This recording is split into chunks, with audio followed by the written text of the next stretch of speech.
What's poppin', Acolytes? It's me, MT, and welcome back to the Heavy Spoilers Show, y'all. This is about to be a breakdown for episode 7 of The Acolyte, so if you haven't seen that episode, watch that first, then come back here. But without further ado, let's get into this thing.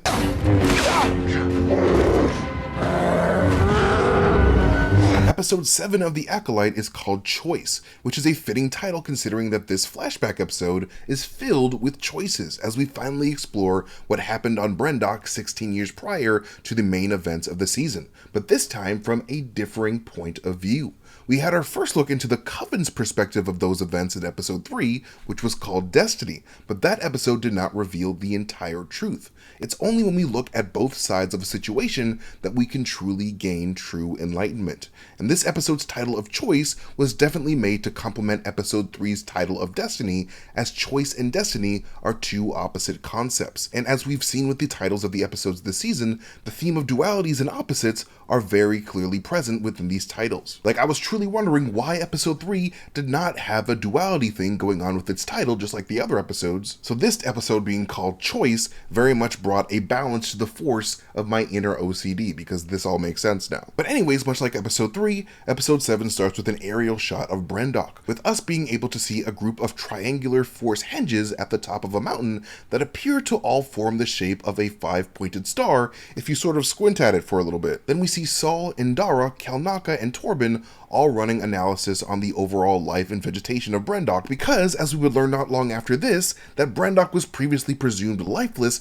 100 years prior after a devastating hyperspace disaster, with that reference being a nod to the Great Hyperspace Disaster of 232 BBY, as detailed in the 2021 novel The High Republic Light of the Jedi. In short, that hyperspace disaster basically occurred after a Class A module freight transport called the Legacy Run was destroyed while in hyperspace, and all that debris from that explosion started to rain across neighboring systems at insane speeds, destroying a bunch of moons and threatening life on all of those neighboring planets. Like, that shit was a big time fiasco, y'all, and would eventually lead the still expanding galaxy to stop expanding into the Outer Rim for a little while. If you ever play the video game Star Wars Jedi Survivor, then you've probably seen the shattered moon orbiting the planet Kobo. That moon was just one of the celestial bodies destroyed as a result of this great hyperspace disaster. So Brendok having life flourishing on it, despite having been declared lifeless after also being struck by hyperspace debris 100 years prior, was seen as a remarkable anomaly by the Jedi Council. However, the Padawan Torbin fails to see this significance completely, as he's preoccupied with his own selfish wants and desires, having great fear that he's wasting his time on a mission that isn't important or meaningful. Before revealing that he longs to return home to the Jedi Temple on Coruscant, Torbin mentions that he's tired of being on Brendok, forced to consume a diet of Nuna legs for 7 whole weeks, with the Nuna alien wildlife being a species that made its first appearance in The Phantom Menace. Nuna have also been known to be called swamp turkeys, as they're known to hang around swampy-ass areas, like the swamps of Naboo, as well as the swamps located around booty holes that recently consumed Taco Bell. In response to Torbin's confusion, Saul and Indara tell him that the Jedi are looking for a vergence in the Force, which is a concentration of Force energy centered around a location or a person. In my breakdown of episode 3 of the series, I did go into Force vergences and how they've appeared to manifest across Star Wars history, so I definitely encourage you guys to give that a watch if you guys haven't already. The first time many people heard the term vergence in the Force was when Qui-Gon Jinn suspected Anakin Skywalker to be a living vergence in the Force himself after scanning Anakin's blood and finding a crazy amount of microscopic symbiotic midichlorians in The Phantom Menace. And as George Lucas established, the more midichlorians a living being or area of nature has, the stronger their connection to the Force is. So since midichlorians are naturally drawn to all of life, the Jedi were trying to figure out if Brendok had a Force vergence and where that Force vergence was that allowed the planet to provide life where there previously was none. And it seems to me that the witches of Brendok seem to worship dark-sided Force vergences a whole lot, as evidenced by the ceremonies they conduct in front of massive chasms on the side of life-filled mountains, with those chasms possibly being vergences in the Force, just like that huge chasm that Rey found on Luke's planet in The Last Jedi, as well as their overall reverence towards both Osha and Mae, who themselves are living virgins in the Force, born from unnatural dark-sided science, just like Anakin would become in the future. I believe Brendok's sudden burst of vegetation, despite being lifeless and barren, is very much meant to be a symbolic parallel to Anakin's mother, Shmi Skywalker, as she was also mysteriously granted the gift of unnatural life when she somehow mysteriously became pregnant with an unnaturally Force-attuned baby. Such unnatural events are typically fueled by the dark side of the Force, as the dark side is specifically reserved for unnatural concepts like cheating death and unnaturally creating life, feats that Palpatine achieved through the unnatural process of cloning DNA to make life in the prequel and sequel trilogies. So it seems like these 4 Jedi on Brendok are there to discover if a Vergence caused Brendok to go green again, and to study whether or not that Vergence was a dark-sided one that needed to be addressed. The following day, Saul remarks that Torbin's disregard for the significance of a Force Vergence is a result of him being disturbed and unbalanced, likely by Torbin's fear of wasting time on Brendok. But Indara refutes that claim immediately and tells Saul that he's merely projecting his own imbalance onto her Padawan, something that she would bring up to Saul again by the episode's end. We then see Saul watching a young Osha and Mae interact at the Bunta tree, a different perspective than what we saw at the beginning of episode 3. But because of Saul's specific limited point of view, all he saw was Osha defending a living creature from her much more aggressive sister. And because of that, Saul would begin to favor Osha over Mae and start to feel the call from the Force to train her as his first Padawan. Then, after watching the girls be chastised and taken away by Mother Coral, the witch, Saul alerts the Jedi of the witch's presence before following them to their coven, with Saul climbing the side of their encampment just in time for him to see Mother Anastasia push the girls to the ground during their training. However, because of Saul's limited point of view, all he saw was a witch hurting 2 children who were being held against their will.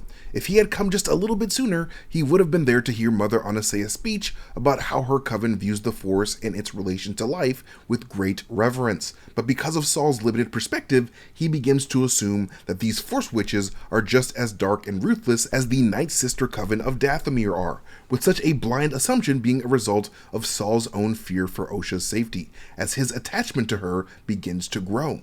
Then, after Saul witnesses a coven ceremony in front of a massive chasm, he reports his findings to Trinity and the homies, with Torbin immediately assuming that these witches might be involved with that Night Sister cult. But Master Indara lays out a clear distinction between these 2 witch clans by pointing out how the Night Sisters don't actually train younglings. With Saul hearing about the big ascension ceremony about to occur later that night, he tries to convince Indara to interfere and possibly save the girls before any harm could potentially come to them at this ceremony. However, as soon as he mentions the ceremony, notice how Indara immediately looks up at Brendok's 2 moons in the sky, almost like Indara knows the coven ceremony would be centered around those 2 celestial bodies.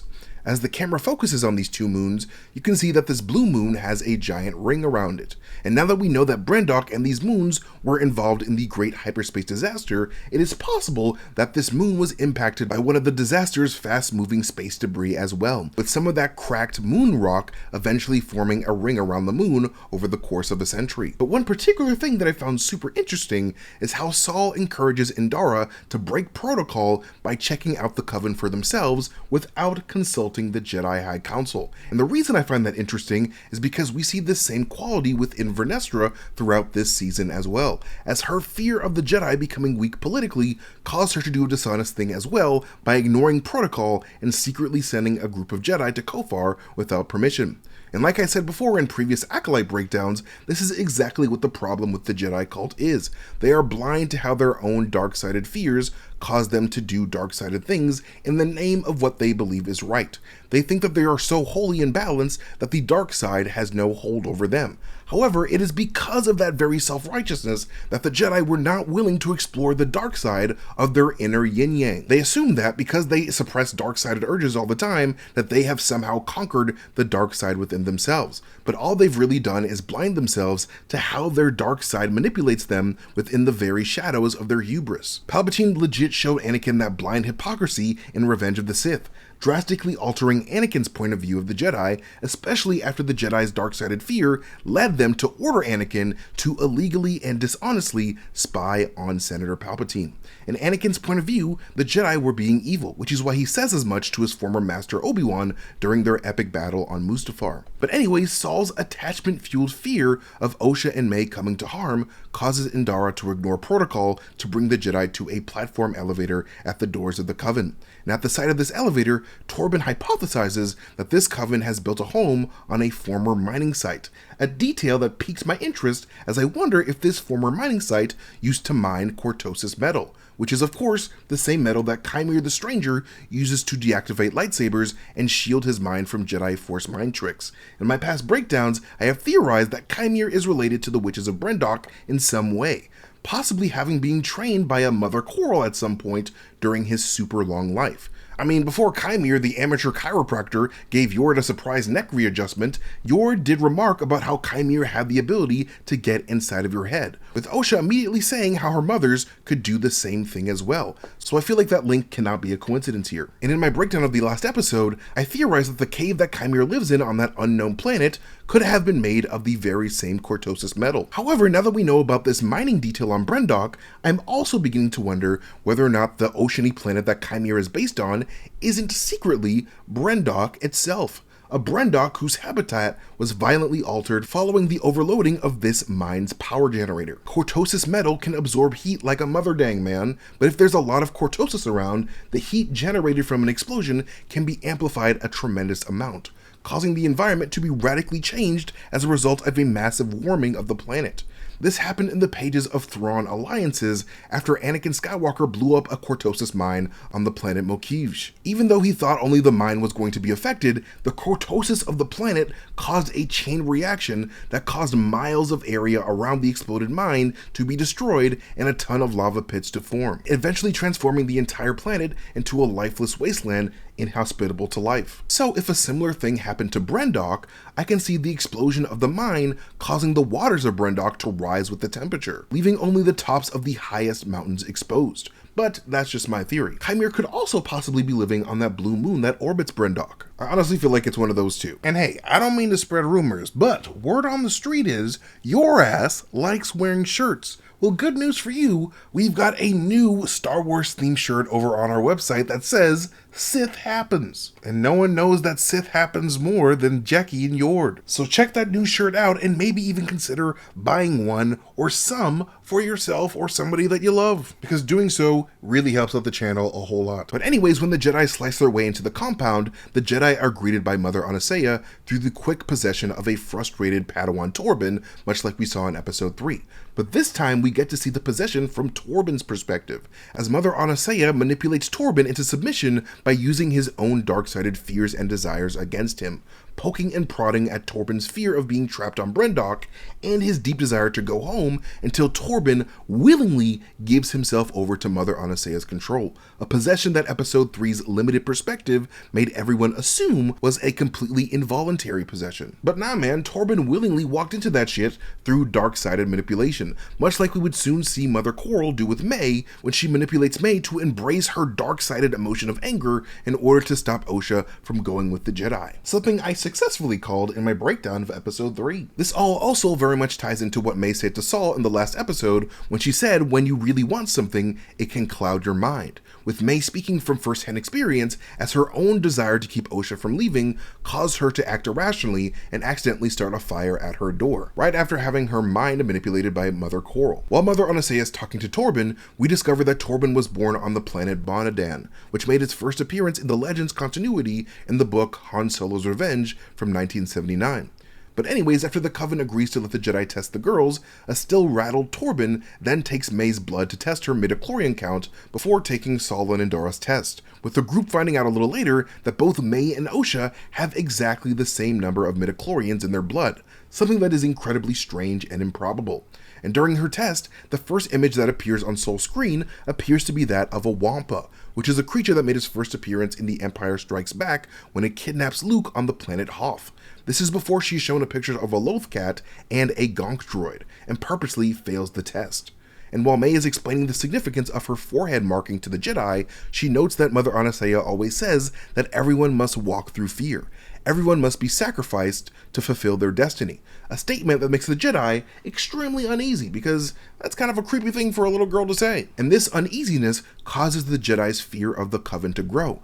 But I feel like the Jedi were merely misunderstanding this quote from Mother Anastasia, because if you really think about this quote, Mother Anastasia is exactly right and is merely stating something that Luke Skywalker himself would come to realize in the far future. Because in The Rise of Skywalker, Luke Skywalker tells Rey that confronting fear is the destiny of a Jedi, and that is true for everyone, to be honest. Every Jedi in Star Wars has been forced to confront their fear throughout their various paths. I mean, Anakin Skywalker was confronted with a deep fear of losing Padme, and he gave into that fear, and that fear caused him to sacrifice himself and become the Sith Lord Darth Vader. And then Darth Vader had to confront his deep, obsessive fear of death when he saw his son Luke about to be killed by Emperor Palpatine. A battle with fear that Anakin would win when he stared death in the eye and sacrificed his life in order to protect his family. And even Anakin's son, Luke Skywalker, was forced to walk through fear when his obsession with studying the past gave him a deep fear of making the immensely powerful Ben Solo into another Darth Vader, just like the Jedi did with Anakin Skywalker. And Luke would then fail that test with fear when he fearfully ignited his lightsaber against his nephew for what he thought was for the good of the galaxy. That failure caused Luke to sacrifice himself in his own way and hide from the galaxy that he swore to protect, only for Rey to then encourage Luke to confront his fear of facing his dark-sided nephew by facing Kylo Ren with a heart of hope in The Last Jedi, sacrificing his life to protect the people that he loves without a weapon. But unfortunately, the Jedi heard this quote from Mother Anastasia and were like, everyone must be sacrificed? All of these hocus-pocus bitches are crazy. But that was just the Jedi projecting their own fears onto a group of people that they don't understand. But anyways, after the Jedi bring in Osha and Osha passes the test, Indara tells Saul that she's going to contact the Jedi for further instructions on what to do, with Indara soon after telling Saul that the Council said no. However, I'm not too sure how much I believe that. Just judging by Indara's reaction to Osha passing the test, I wouldn't be surprised if Indara didn't contact the Jedi at all, instead making the executive decision to say no because she did not feel like taking the twins was the right course of action. But that's just a guess, really. Then, after Torbin is told that he cannot go home, he runs the test on Mae and Osha's blood and finds that their symbionts are exactly the same, something that shouldn't be possible without some kind of manipulation, leading Saul and Indara to hypothesize that the witches were able to tap into a vergence in the Force strong enough to split one consciousness into two bodies, something that is represented in Osha and Mae's chant to each other, always one, but born as two. With these girls being proof of a living vergence, Torbin's fear of being stuck on Brendok leads him to disobey orders from his superiors and take a speeder directly back to the Coven so he can pick those girls up himself as his personal ticket to get home, with the rest of the Jedi following quickly after him. And just like I theorized in my episode 3 breakdown, after Coral takes Mae away after Mae was beaten on Osha, instead of calming Mae down, Coral encourages Mae to get angrier so that Mae can become strong enough in the Force to stop Osha from leaving, with Coral manipulating Mae's dark side in a similar way to how Anastasia manipulated Torbin's. When Coral says this, however, notice the triangles lining the doorway around her. Like I mentioned in pretty much all of my Acolyte breakdowns, triangles are tightly associated with this particular coven of witches. And we would see this further demonstrated in the following shot of the witches assembling in front of Mother Anastasia. On the floor, you can see two triangles, a bright triangle behind Anastasia and a dark triangle in front of her, with these two triangles representing the light and dark sides of the Force. This is why I definitely feel like Qimir killing Jecki with a triangular formation of holes was extremely intentional and points to Qimir's involvement with Coral or the Coven in some way.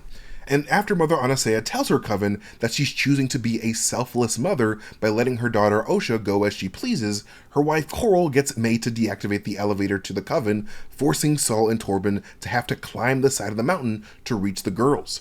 Then after Mae locks her sister in her room like a psycho, she grabs what looks to be an energy cell from the wall and stares into the twin flames that come out of the exhaust tubes on the top, a piece of symbolism that was meant to symbolize the twins Osha and Mae being two flames from the same source. The concept of twin flames would come up again at the end of the episode during the credits when The Power of Two by Victoria Monet plays, as twin flames are words used in that song to describe Osha and Mae's relationship. And while it seemed like Mae purposely started the fire in episode 3, we learn in this episode that she merely meant to burn Osha's book and not Osha herself, with Mae running to get help from her mother as soon as she realizes that her desire to keep Osha for herself might have caused her to kill Osha. A parallel that we see clearly with Anakin and Padme in Revenge of the Sith when Anakin chokes his wife, an event that I personally believe would have killed Padme were it not for her own powerful vergence in the Force inside of her own stomach in the form of Luke and Leia. Much like is explored in this episode, powerful Force vergences can create and sustain life, so even though Padme didn't die on Mustafar, she would end up dying pretty much immediately after Luke and Leia were removed from her body, with the medical droid that delivered Luke and Leia being confused as hell and assuming that Padme simply lost the will to live. I straight up think it was actually Luke and Leia keeping their mother alive through their midichlorians so that she could deliver them, but that's just my interpretation. Like, Padme's pregnancy feels like an incredibly strong vergence of the Force. But anyways, after Saul asks Anastasia and Coral how the girls were created, Anastasia says exactly what I've been saying in all of my Acolyte breakdowns when she says that someday all the Jedi's noble intentions would lead to their own destruction, which would pretty much end up being true when Anakin would destroy the Jedi after getting hip to their hypocrisy firsthand. And because Torbin is deeply afraid of this coven, he quickly goes to draw his lightsaber as soon as the witches ready their bows at him, with these witches of course using bows in a similar way to how the Night Sisters of Dathomir use energy bows as weapons as well. Then when Mae finds her mothers, she yells for their aid, which causes Coral to immediately go into Mama Bear mode and go into an attack stance, forcing an already on edge Torbin to do the same. In an attempt to save her daughter, it seems like Mother Anastasia was preparing to teleport both her and Mae away from the fight by turning them both into black smoke. However, unfortunately for Anastasia, Saul mistakes Mae for Osha and has his attachment-fueled fear for her safety lead him to kill Mother Anastasia without thinking things through, with Mother Anastasia using her final breaths to reveal to him that she was going to give Osha to them anyway, launching Saul into 16 years of guilt for what he's done.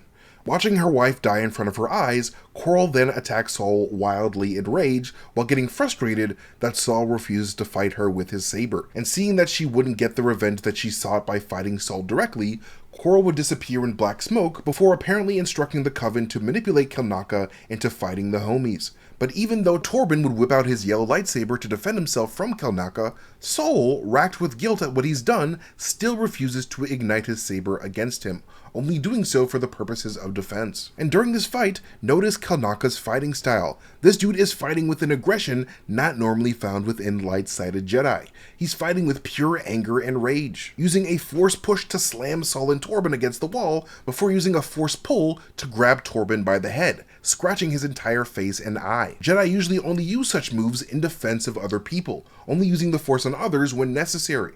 So Kelnaka was truly entrapped by the dark side and wasn't really in control of what he was doing. However, luckily, Master Indara comes in at the nick of time from her ship and saves the day by jumping on Kelnaka and cutting off the Coven's connection to his mind, killing every woman in the Coven in the process. Every woman except for Coral, who was nowhere to be seen after she disappeared. I have a feeling that while Kendara was probing Kelnaka's mind, she knew that cutting off the Coven's connection would kill them all, but did it anyway.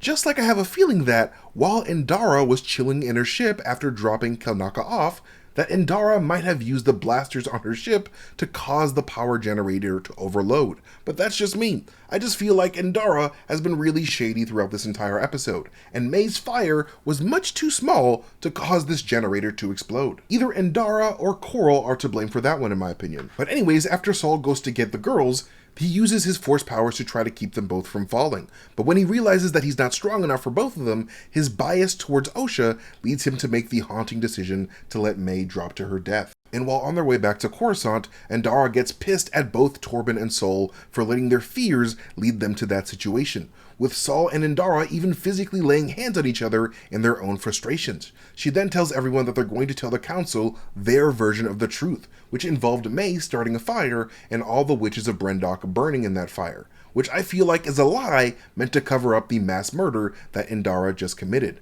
And while Saul tells the group that he's going to stand before the council to own up to his mistake, Indara tells him not to do so and to remember that he saved Osha to be his Padawan, something that he would not be able to do if he was somehow excommunicated from the Jedi Order for going against protocol. I found this to be extremely weird of Indara to do specifically, as the entire episode she's been trying to get Saul to be mindful of his attachments and to be transparent with the council. However, the second that Saul's truthful testimony could potentially get her in trouble, all of a sudden it's, oh my god, remember your attachment to Osha, lean into that, let's just tell everybody our version of the truth. That's extremely sus of Indara to do in my opinion, but then again, there is a chance that her empathy towards Osha's losses tonight could have actually been genuine, but only time will tell. But yeah, that's it for this breakdown of episode 7 of The Acolyte. You guys are amazing for watching this video. You guys can follow me at Mastertainment on YouTube, Instagram, Twitter, wherever I am on the internet. But most importantly, subscribe to Heavy Spoilers and hit that notification bell so you guys can get notifications for every time we upload a video. And hey, don't forget to hit up our Heavy Spoiler store so you can pick up our new Sith Happens shirt. It's a really amazing shirt and you will look really sexy in it. I don't know, I have a really good feeling about it. I can see you through the screen. You look like a rather sexy person, so buy the shirt, look even sexier. But yeah, you guys are amazing for watching this video, and I'll catch you guys later. Bye.